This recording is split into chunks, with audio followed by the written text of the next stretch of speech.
झारखंड। नमस्कार, आप देख रहे हैं न्यूज़ 18 बिहार झारखंड और मैं हूं आपके साथ लक्ष्मी। देखिए, खराब मौसम का असर नेताओं के चुनाव प्रचार पर भी पड़ा है। जी हां, केंद्रीय गृह मंत्री अमित शाह ने पटना से ही वर्चुअल तरीके से उजियारपुर की जनता को संबोधित किया है और उन्होंने दावा किया है कि बिहार सहित देश भर से घुसपैठियों को चुन चुन करके बाहर निकालेंगे। यानी कि घुसपैठी का मुद्दा एक बार फिर से गृह मंत्री अमित शाह ने उठाया है। उन्होंने विकसित बिहार निर्माण को आगे बढ़ाने के लिए एनडीए को जिताने की जनता से अपील की है। तो वर्चुअली तरीके से उजियारपुर की जनता से वोट की अपील गृह मंत्री अमित शाह ने की है। तस्वीरें लगातार आपको दिखा रहे हैं केंद्रीय गृह मंत्री अमित शाह की रैली और खराब मौसम का दरअसल असर पड़ा है चुनाव प्रचार पर। तो अमित शाह ने पटना से ही वर्चुअल माध्यम से उजियारपुर की जनता को संबोधित किया है। उजियारपुर के लोगों को कहने आया हूं कि कुछ दिन पूर्व कांग्रेस के नेता राहुल गांधी बिहार में आए थे और उन्होंने एक यात्रा निकाली। वो यात्रा थी घुसपैठिया बचाओ यात्रा। उजियारपुर की जनता को मैं पूछना चाहता हूं कि बिहार की मतदाता सूची में क्या घुसपैठिए होने चाहिए? बिहार में घुसपैठियों को सुरक्षित रखना चाहिए। भारतीय जनता पार्टी का स्पष्ट मत है, एनडीए का स्पष्ट मत है कि बिहार की मतदाता सूची से चुन चुन कर घुसपैठियों को निकालना चाहिए। एसआईआर के माध्यम से चुनाव आयोग ने ये काम किया है, हम इसका स्वागत कर रहे हैं और अब पूरे देश भर में एसआईआर होने जा रहा है। ये पूरे दल, चाहे कांग्रेस हो, ममता हो, लालू जी हो, बसपा हो, सपा हो, सभी दल एसआईआर का विरोध कर रहे हैं। मगर मैं आज उजियारपुर की भूमि पर से राहुल गांधी को बताना चाहता हूं, जितनी भी यात्राएं आपको निकालनी है वो निकाल लीजिए।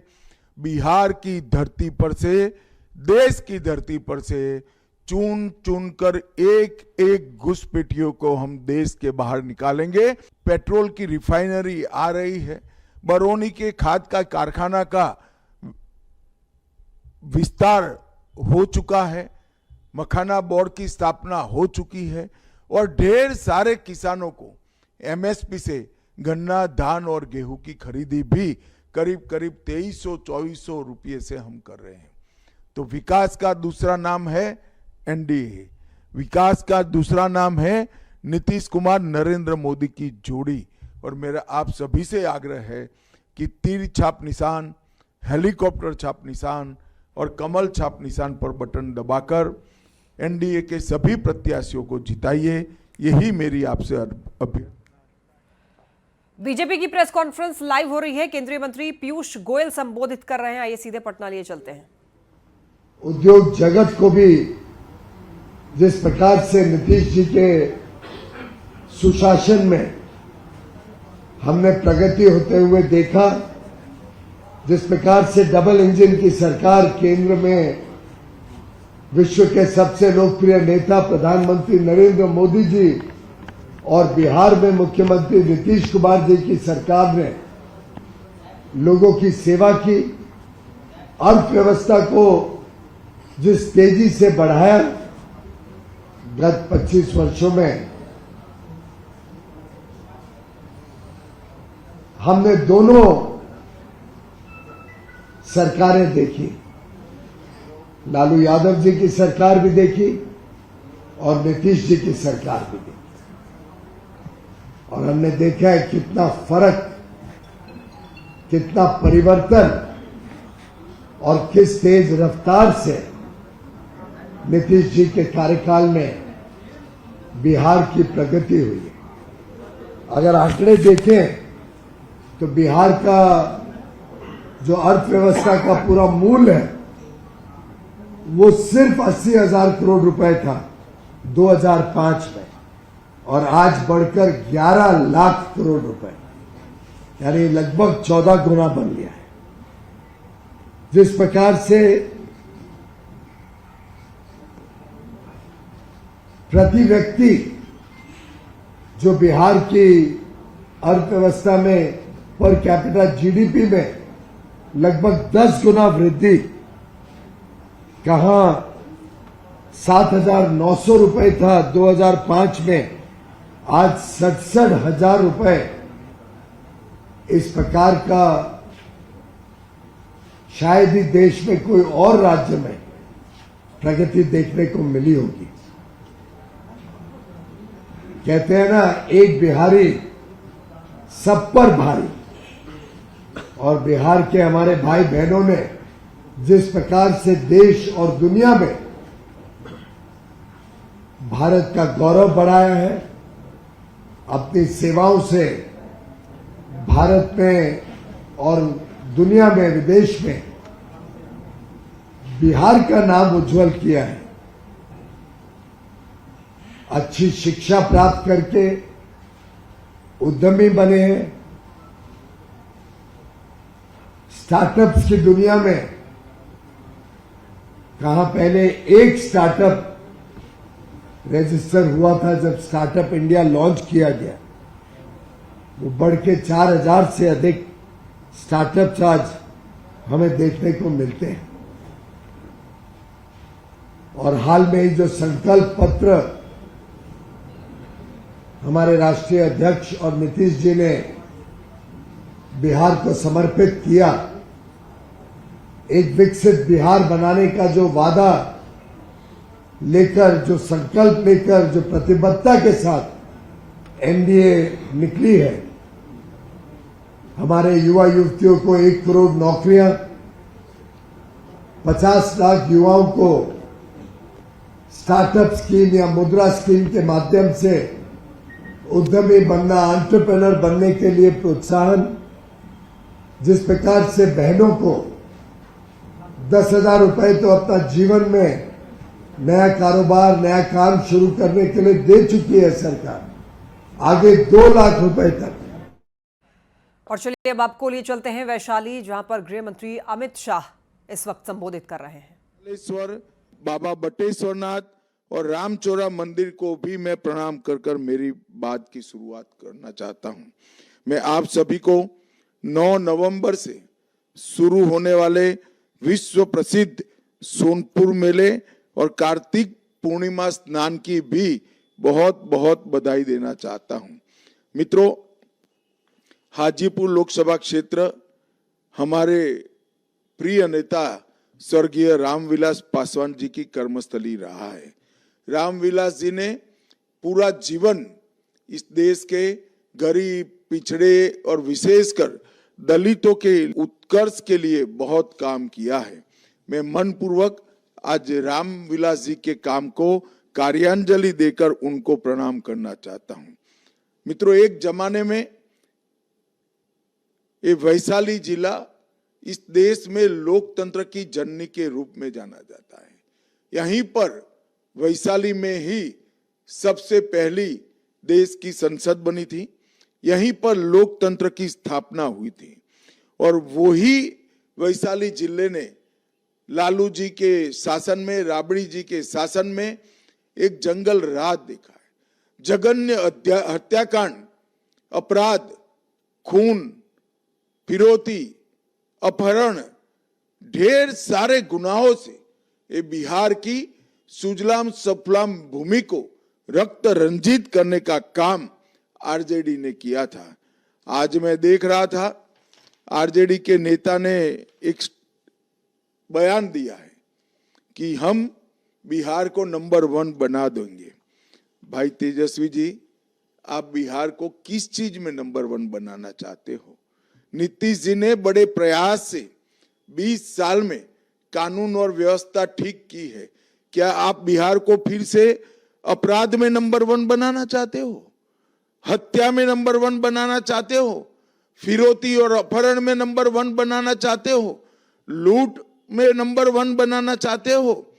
आपकी ये इच्छा आपके मन में ही रह जाएगी, क्योंकि फिर से एक बार बिहार की जनता एनडीए को चुनने जा रही है। नीतीश कुमार जी और नरेंद्र मोदी की जोड़ी को चुनने जा रही है।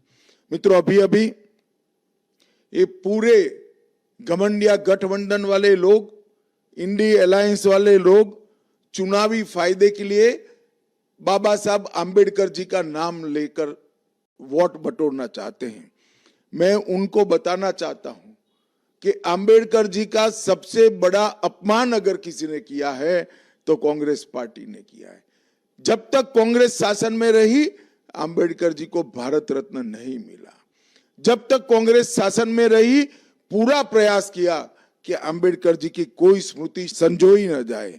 नरेंद्र मोदी जी ने 125वीं जयंती पर 14 अप्रैल को राष्ट्रीय समरसता दिवस घोषित किया, 26 नवंबर को संविधान दिवस घोषित किया और 2016 में ग्रामोदय से भारत उदय का अभियान चलाया। इतना ही नहीं, अंबेडकर जी से जुड़े हुए 5 तीर्थ, मऊ में अंबेडकर जी का जन्म स्थान, लंदन में अध्ययन के दौरान ठहरे थे वो स्थान, नागपुर में दीक्षा भूमि, दिल्ली में महापरिनिर्वाण स्थल और मुंबई में चैत्य भूमि, इस सभी तीर्थ स्थानों का निर्माण भाजपा एनडीए के शासन में ही हुआ है। एनडीए ने एक गरीब दलित के बेटे श्री रामनाथ कोविंद जी को भारत का राष्ट्रपति बनाने का काम भी किया है। भाइयों बहनों, मैं आज आपसे कहकर जाता हूं कि मोदी जी ने अयोध्या में एक भव्य राम मंदिर का निर्माण किया है। यहीं पर समस्तीपुर में, बिहार की भूमि पर ही समस्तीपुर में राम रथ यात्रा में अडवाणी जी को अरेस्ट करने का काम लालू जी ने किया था।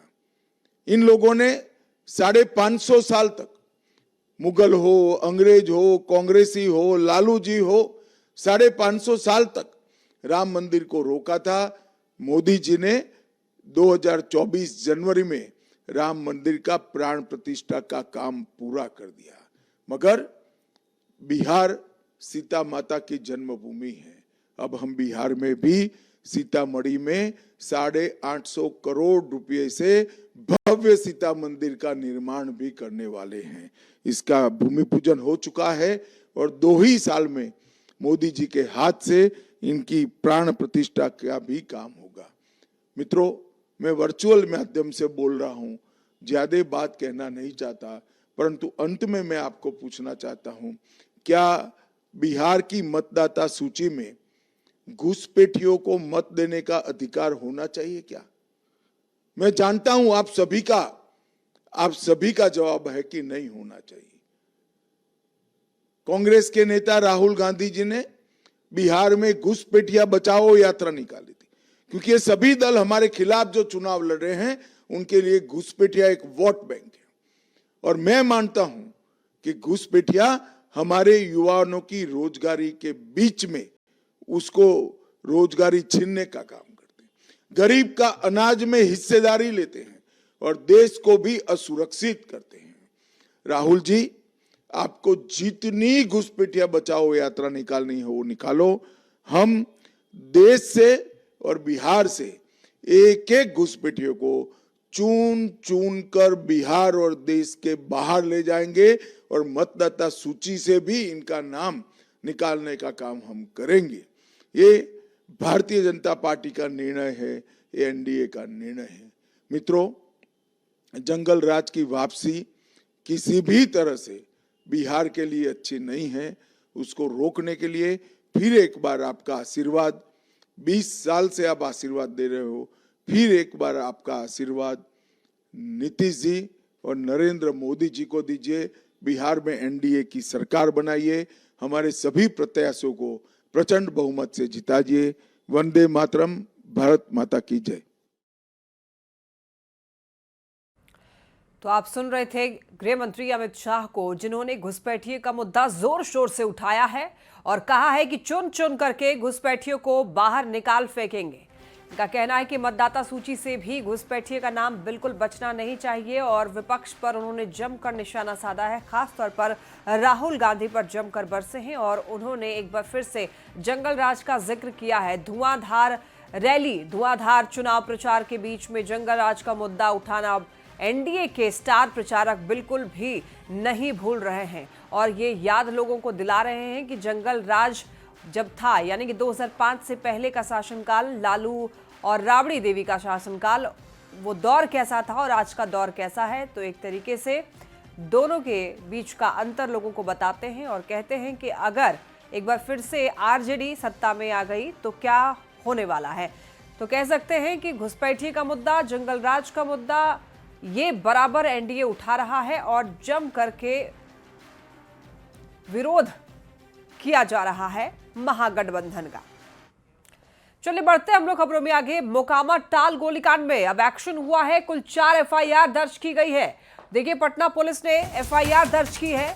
दोनों पक्ष पर एफआईआर दर्ज हुई है। आपको बताते चलें, मॉडल कोड का उल्लंघन बताया जा रहा है, पथराव का आरोप है और कई लोग इस मामले में गिरफ्तार हुए हैं। पूछताछ जारी है। फुटेज के आधार पर देखिए कार्रवाई जारी है। इस मामले में लापरवाही बरतने पर 2 थानाध्यक्ष पर गाज गिरी है। पटना एसएसपी ने कहा है कि लोग अफवाहों पर ध्यान न दें। तो मोकामा में दुलारचंद हत्याकांड के बाद में अब एक्शन में पुलिस आई है। 4 लोगों पर एफआईआर दर्ज की गई है और 2 थानाध्यक्ष पर लापरवाही बरतने पर गाज गिरी है।